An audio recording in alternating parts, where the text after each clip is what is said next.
Hello everyone, welcome back to the SP Learning Labs Java programming course. In today's video, we are going to learn about packages in Java. We will understand what are packages, types of packages, why they are important, real world use and common mistakes.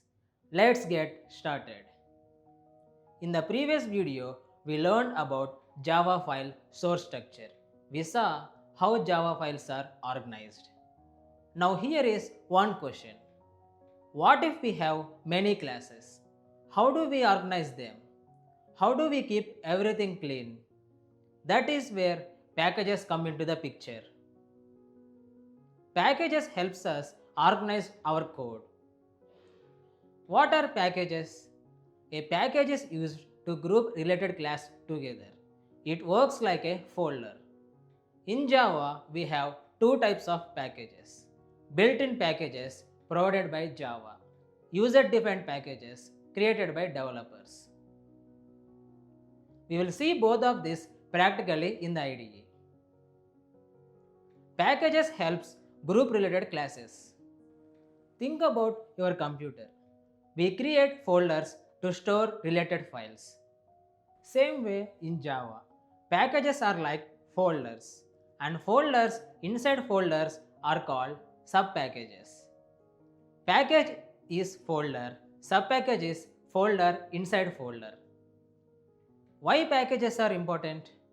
Packages are important because they organize code, avoid naming conflicts, improve readability.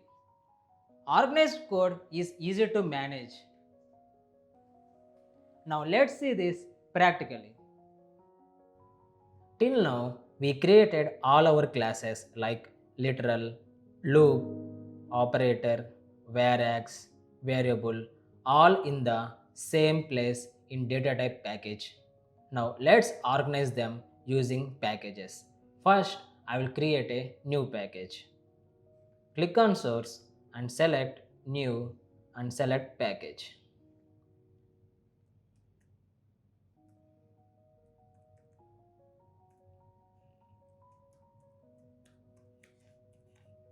Now observe carefully why we are using COM. In real projects, we follow a meaningful format like com.companyname.projectname.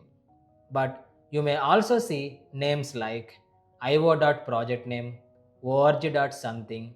These are also valid.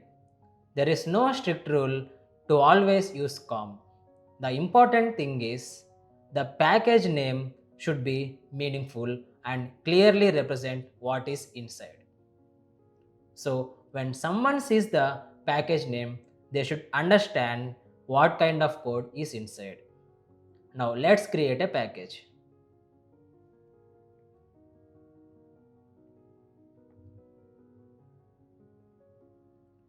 Now here our package has been created. Before creating, let's think about the name. So what are we working on? We created programs related to loops. So I have created flow control package name.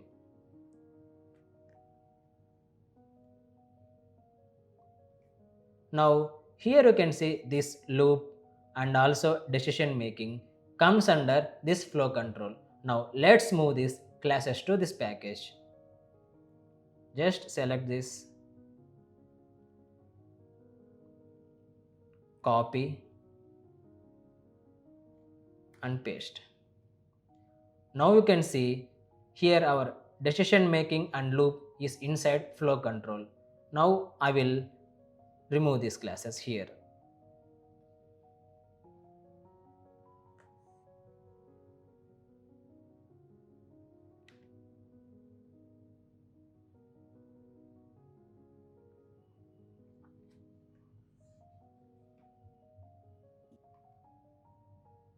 Now you can see all our flow control classes are grouped together. Now I will create a sub package inside this package.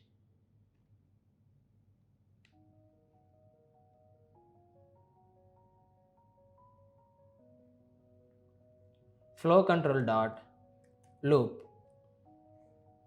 and click finish. Now here a sub package has been created. Now I will move this loop into that package.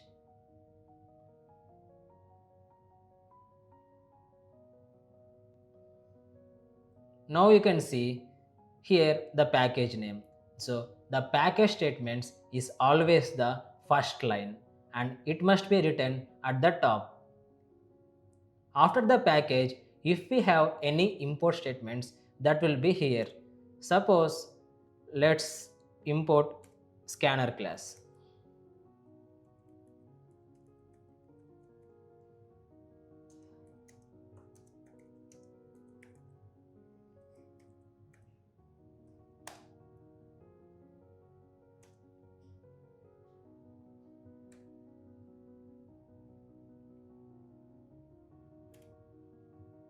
Now you can see the import statement.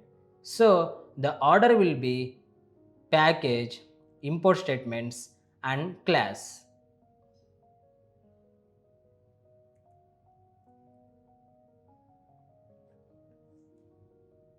Now let's connect with types of packages. First, user defined packages. What we created just now is called user defined packages. com.spell.flowcontrol.loop and com.spell.flowcontrol. These are created by us. So these are called user defined packages. Now let's see built-in packages. When we used scanner, this is coming from java util.scanner. So this is called built-in package. Built-in packages gives us ready-made classes, so which we can directly use. Now one more important concept. What should we keep inside a package? A package should contain related classes like flow control. Here we have flow control decision making and inside that we have subpackage flow control.loop and loop. So it represents a feature or a functionality. This makes your project easy to understand, easy to maintain and easy to scale. One package equal to one responsibility. Now let's create a separate packages and move these classes into that. Keep only data type related classes in this package.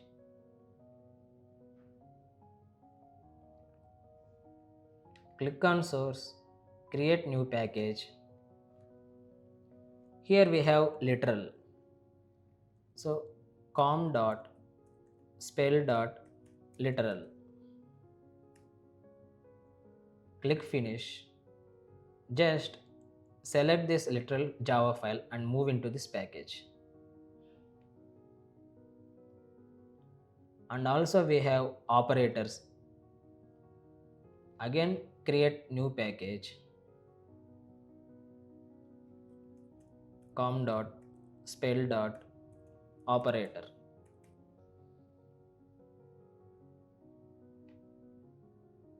Now I will move this operated Java file into this com.spell operated package.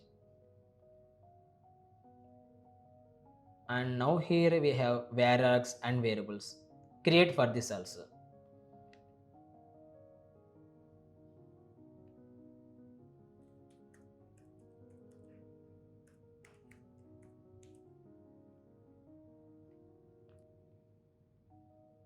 And move this variable.java file into this package.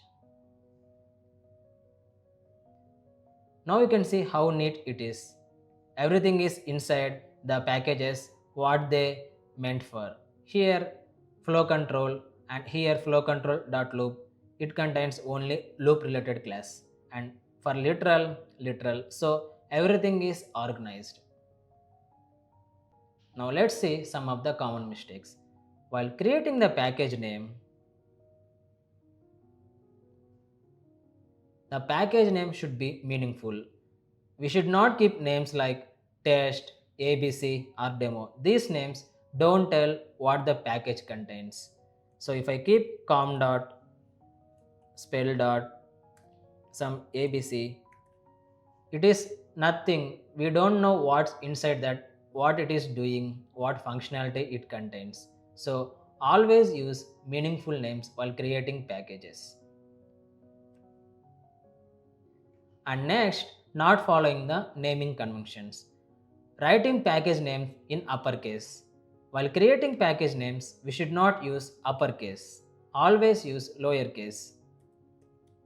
This is not valid.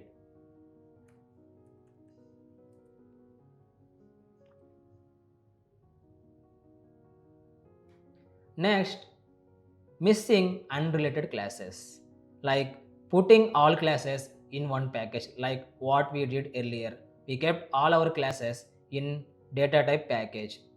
Now we have organized clearly so it can understand what it contains.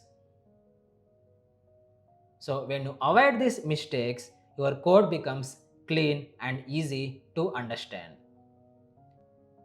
Clean name and proper structure make code professional. So this is the end of CodePod. Before ending this video, I have a small task for you. Take your existing classes, create a package, create a sub-package, organize your classes properly. Also try this. Change package names and observe how folder structure changes. This will give you better understanding. Practice organizing your code. So that's all for today. In the next video, we will understand about class level modifiers in Java and understand how access work. If you found this helpful, like, share and subscribe to SP Learning Labs. See you in the next video.